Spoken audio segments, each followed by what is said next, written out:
Good morning. My name is Pat Pirro, today's platform assistant. Welcome to Unity of Palm Harbor, a loving and inclusive spiritual community. This morning, we welcome back Reverend Jerry Troyer, fresh from San Diego, bringing us an enlightened and entertaining message, just what we have come to expect from Reverend Jerry. His message is titled, "The Luck of the Irish and the Italians and ... Let his words, along with the special music of Steve and Lori Kraut, lift and speak to you this morning. As always, we begin in prayer. Reverend Jerry, will you start us off?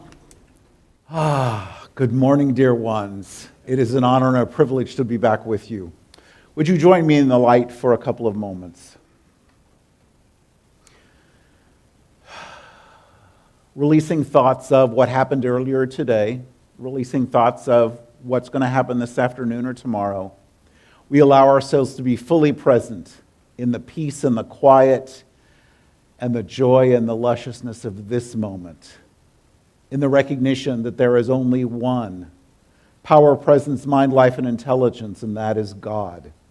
Spirit, the universe, the infinite, the divine, whatever we choose to call it. And we come together in gratitude today for that remembrance, for this beloved spiritual community, and for the opportunity to be together. We come with all of our stuff, all of our joys and wonders and passions and possibilities, and hurts and angers and heartbreaks. And we know that in every moment, in every situation, regardless of appearances, there is only love. There is only God. And so we hold our dear ones in the light today, those who are serving in the armed forces. We hold our dear ones in the light today, those who have made their transition, the families and friends of dear ones. We hold all of them. We hold ourselves in this light of comfort, of peace, of joy. And we know that God, there is no place where Spirit is not. And so we know the truth of our being is peace. And as we know that for ourselves individually, we know that throughout the world, that in this moment, whatever needs to be changed is being changed so that we can move forward in this love, in this unconditional love, and in peace. And we allow ourselves to feel what we feel today, knowing, yes, that the truth is that all is well, but the fact is, we may be fearful, we may be in pain. So we hold that, and we allow that. We know that in every moment, Spirit is with us, in us, as us. So we give thanks for this opportunity to be reminded of that truth, this opportunity to be together as a spiritual community. And I wrap our time together in gratitude, love, and light. And together we say, and so it is, amen. One of my favorite lines from A Course in Miracles says that I could see peace instead of this. So with that in mind, join me in the light for our meditation.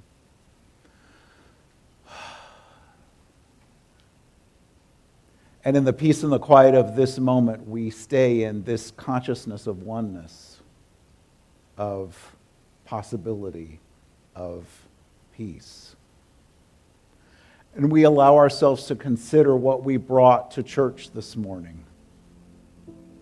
Joys and wonders and passions and worries and fears and doubts. And we just allow all of that.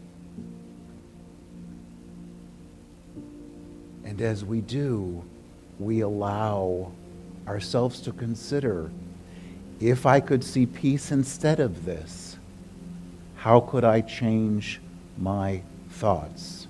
How could I change my beliefs from ones of worry and doubt and hurt into ones of peace? I invite you to consider that as we move into the silence now.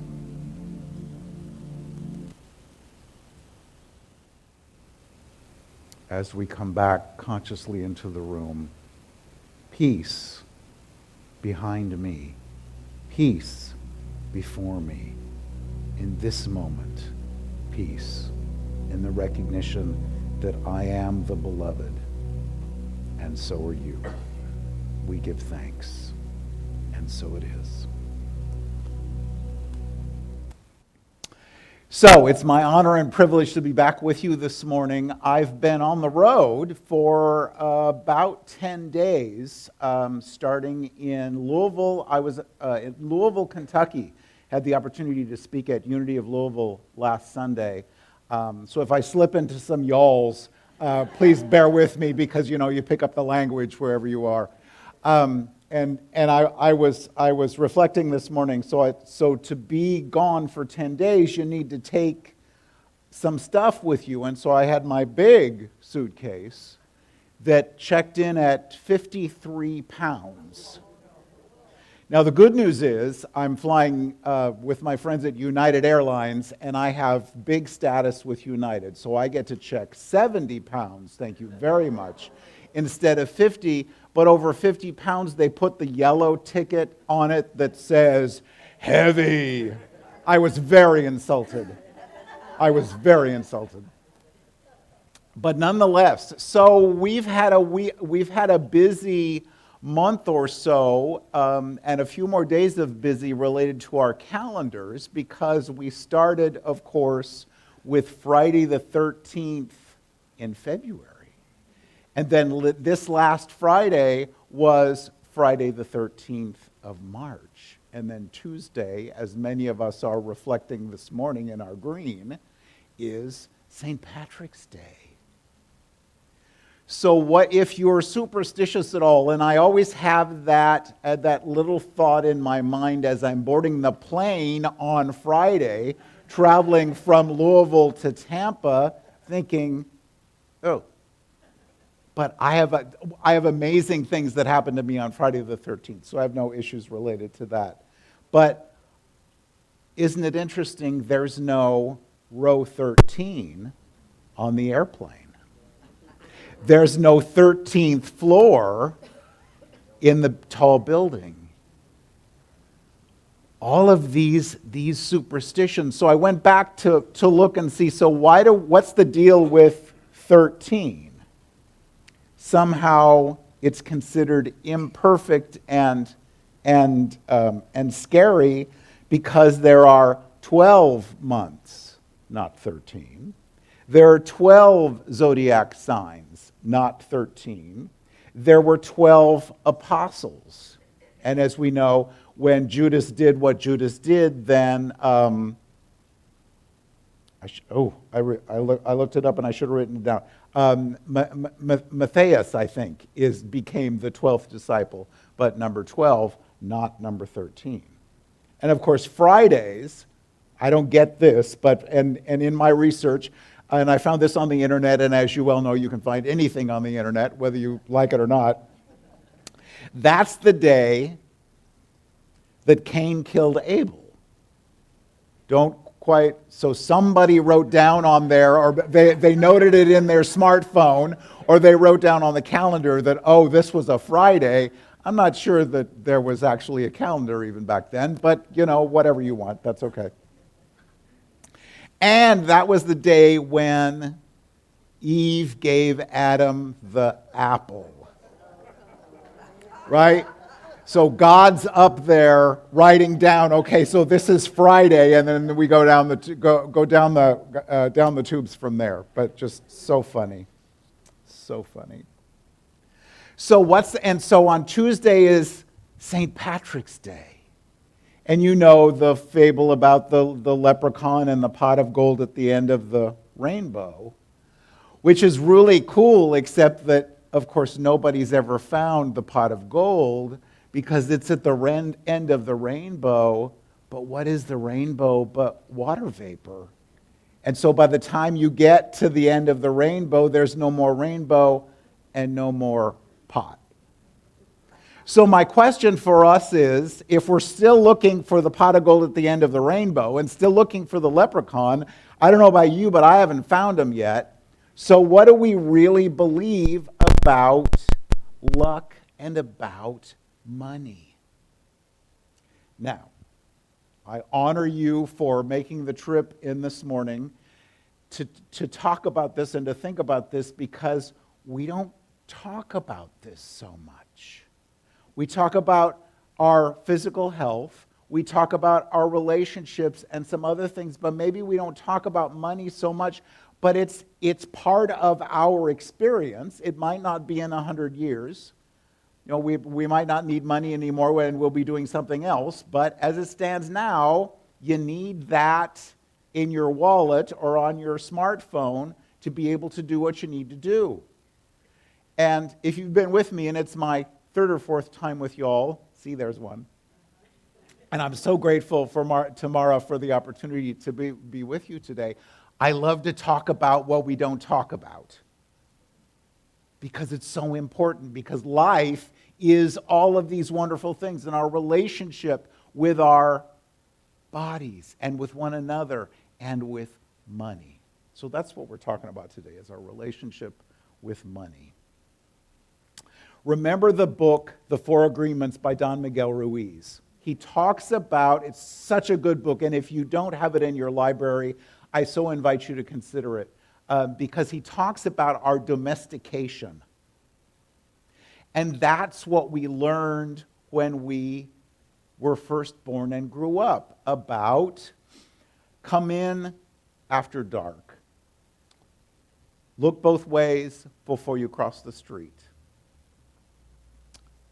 Eat your dinner first before you have dessert. I think that one's a little iffy.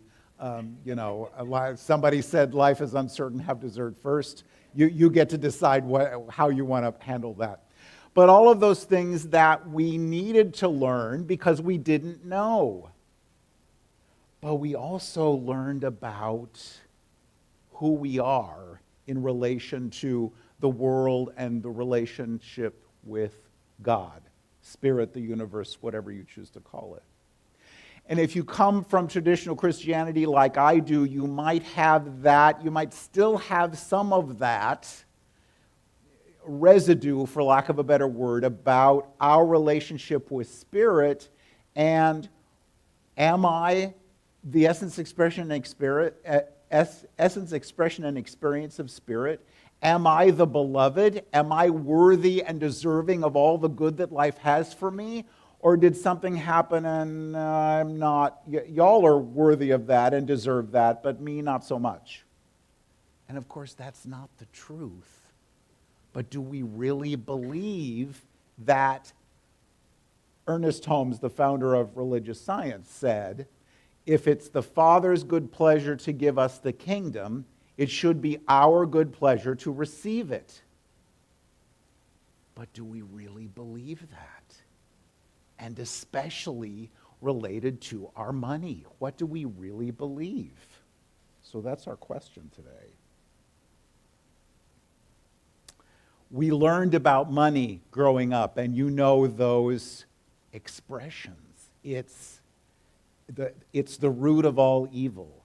It's filthy lucre. Somehow rich people are wrong or bad, and so somehow we get a room with a view and a crown with an extra jewel in it if we claw and scratch through our 70 or 80 or 90 or 100 years on this earth. But, and I found this amazing wisdom from Facebook. I know, right? I say that and people are like, what? But if you're friends with me on Facebook, and if you aren't, I invite you to be, you might have seen my post this morning. We didn't come here to pay bills and die. But how often do we feel like we've gotten ourselves into that experience. But the good news is, today is a new day full of possibilities, and we can look at what we really believe about money and change those beliefs. And we know that as we change our beliefs, our experience changes. So I'm asking us, myself included, what do we really believe? Not what the Fillmores taught, not what our ministers and LUTs and practitioners and counselors teach us, but in our heart of hearts, what do we really believe about money and its availability and its possibility? And do we still believe, and there's no judgment here, but do we still believe that it's pie? That there's only, so here's all the money, and there's only so much to go around? Or are we comfortable in looking at what we believe and changing our belief about it? Because as we know, as we change our belief, our experience changes.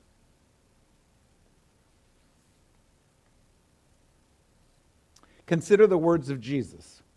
Unless ye become as a little child, you cannot enter the kingdom of heaven.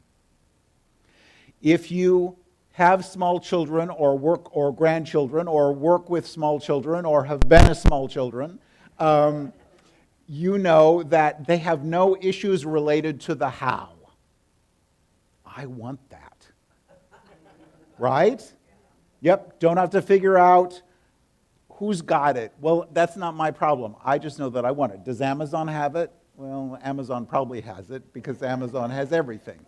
Can I afford it? That is not my concern. I just know that I want it. Unless ye become as a little child. I love quoting the New Testament. And coming from religious science, we don't do that very much. So I'm always watching to make sure nobody's getting up and running for the door whenever I quote Jesus. But that's the foundation of our teaching. That's our foundation of who we are and what we believe, and how wonderful. Because the words of Jesus are so wonderful and so loving and so empowering. He never said, in the miracles that are talked about in the New Testament, he never said, do not try this at home. He said, greater than these things will you do. Always, always, always. So we're going to talk about money and our belief about it in the workshop this afternoon, about 12:30 to 2 or so. So I'd love it if you'd stay with me. I'll give you some shameless advertisements for it a couple of more times in my talk this morning, so bear with me. Oh, I lost my train of thought there. Hold that. So, money. Are we okay? And are we better than okay? Are we abundant, and are we feeling abundant? And if we're not, we don't necessarily want to admit it or talk about it, and that, again, that's okay. But I love to talk about what we don't talk about, because we're here to be abundant.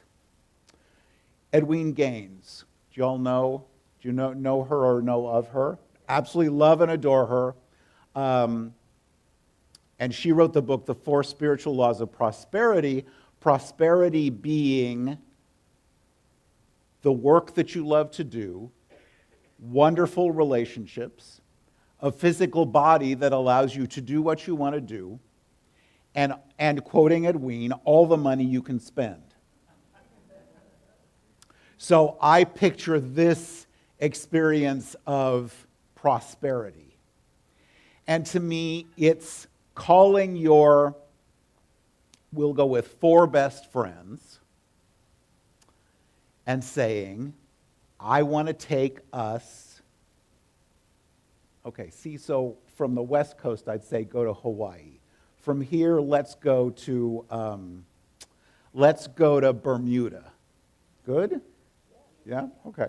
Let's go to Bermuda, and I'll take care of everything, and I'll book the hotel, and I'll pay for the food, and I'll book the first class airfare on my debit card.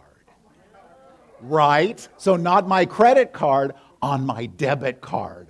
How cool will that be? We'll speak in the affirmative. But to me, that's the physical body, so I can go and frolic on the beach. That's the relationships, and that's the money. And that's the time together. So that's what we're here to do. That's what we're here to do, be, and have. And if we're not, or we don't, the opportunity is for us to look at what we believe and change it.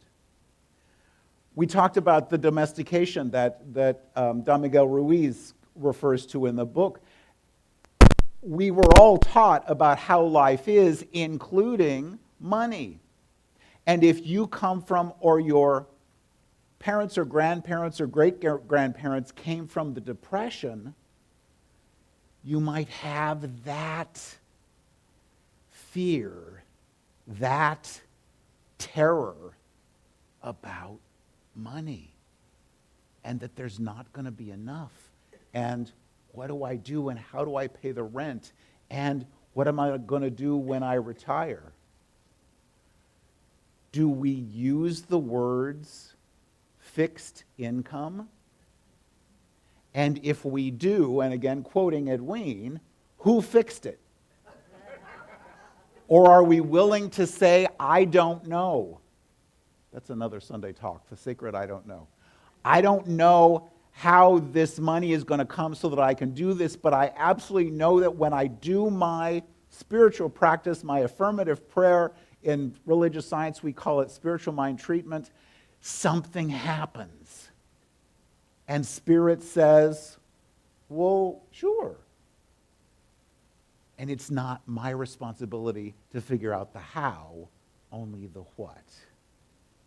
Because if we're not, and in no way do I mean to discount what we're going through right now, and if you've been to the gas station, you know that gas prices are up. I drive a Tesla, so I don't have to worry about that so much. But electricity prices are probably going to go up because there's some petroleum involved in that somewhere. But the point is, we see that and we can slip into that fear, and how am I going to pay for that, and how am I going to do that, and what happens when? But in this moment, all is well. And in this moment, we are consciously or unconsciously creating what's next in our experience. So when I know that it's not pie, when I know that I don't live on a fixed income because I know that I am lovingly and divinely guided and provided for by this generous universe, I can know that all is well.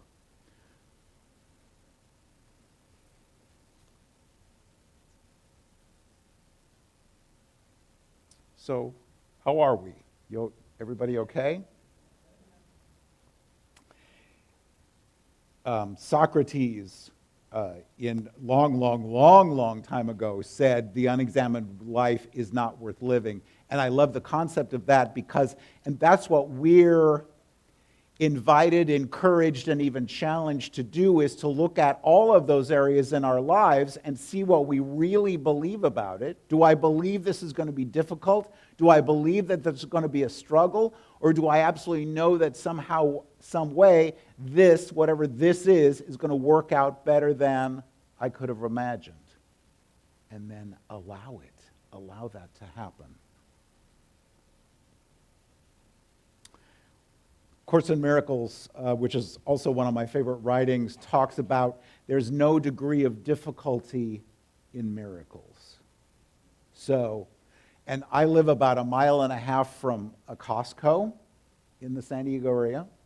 Spend way too much time there, and I'll be the first to admit it. But if you go to Costco, or I think you have BJ's in Florida, if you go to BJ's, but some big box retailer, and you go Tuesday afternoon, 2 o'clock, and you're looking for a parking place. And it's no big deal, and you pull in and do your thing and go. But what about Saturday morning at 11:30. Because it's lunchtime, and so for the warehouse stores, they're doing the free samples and all the rest of that.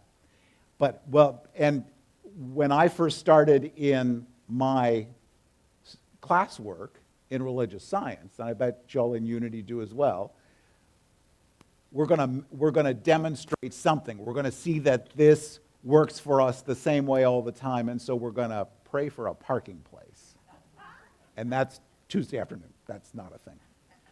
Saturday morning, a little difficult. But what about 2 days before Christmas you could do 1 o'clock in the afternoon, or you could do 5 o'clock in the afternoon as people are leaving home. The point is that there's no degree of difficulty in miracles. And miracles, Course in Miracles one more time, normal and natural.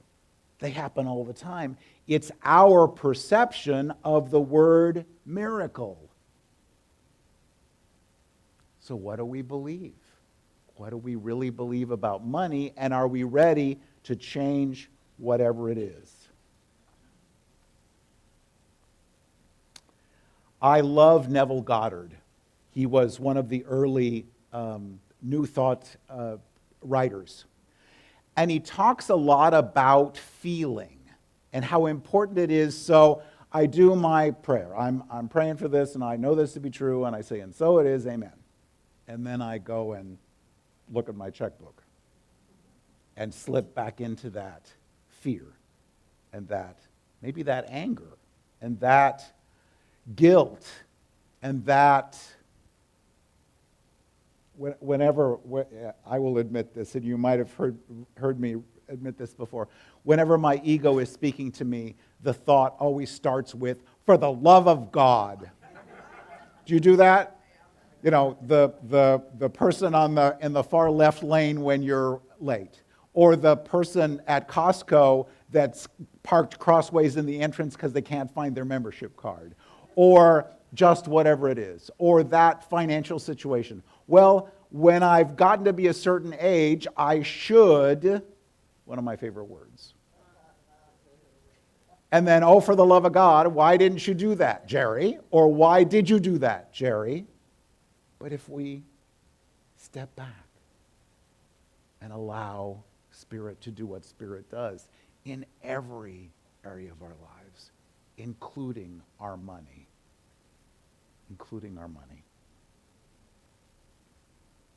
So Neville Goddard, and this is a long quote, but bear with me if you would. So how do we feel about our money? And he writes, this is in the Neville Reader, the book.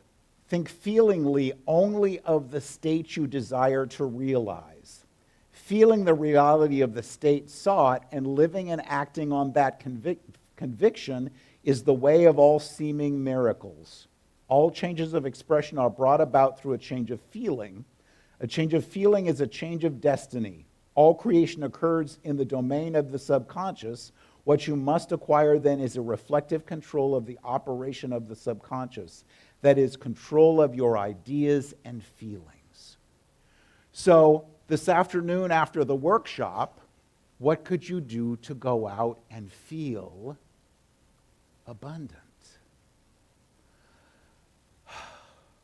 This Unity of Palm Harbor, y'all's place is so amazing. It is so beautiful. I feel so rich and richly blessed and richly held.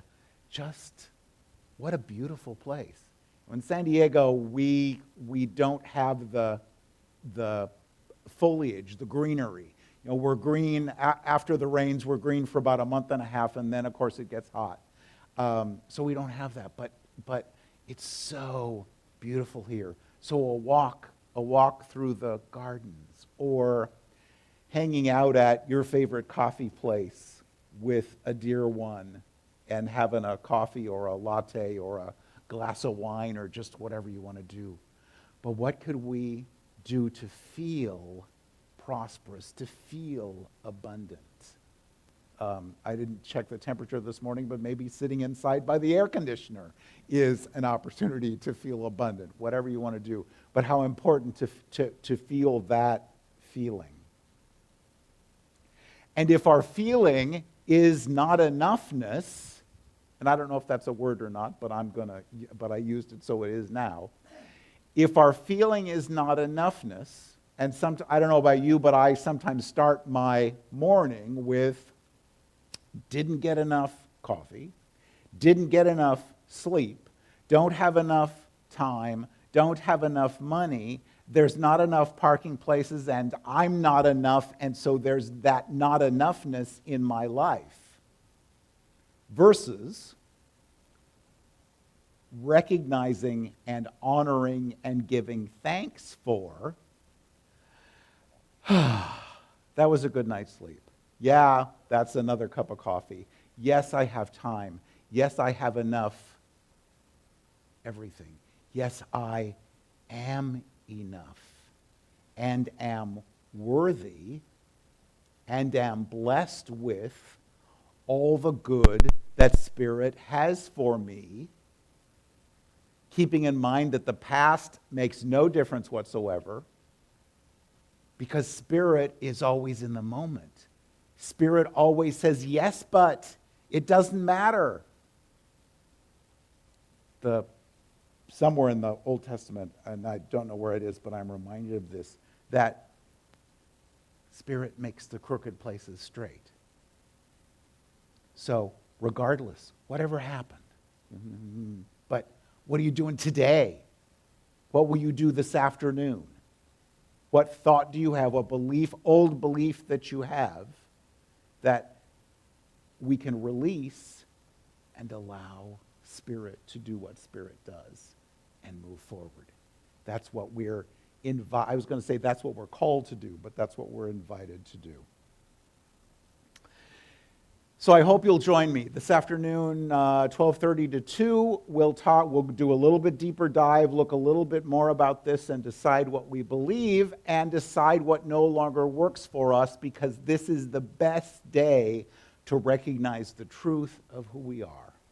One of my favorite quotes is from Anais Nin. I hope I pronounced her name properly. And the day came when the risk to remain tight in a bud was more painful than the risk it took to blossom. Our word for the day from the Daily Word is lively. And we can't be lively if we're held down and held back by our beliefs about money. So I hope you'll stay and be lively with me this afternoon. And with that in mind, join me in the light for just a moment. So we stay in this consciousness of oneness, and we give great thanks for this glorious day and the opportunity to be here in this amazing spiritual community. How wonderful. And we allow ourselves to move forward in the truth of our being, that we are the essence, expression, and experience of Spirit. And as a result of that, we are deserving of all the good that life has for us. And at any point, we can change our thinking and change our lives and move forward in great joy and possibility and passion. So for this time, this day, we give great thanks. And together we say, and so it is. Thanks, everybody.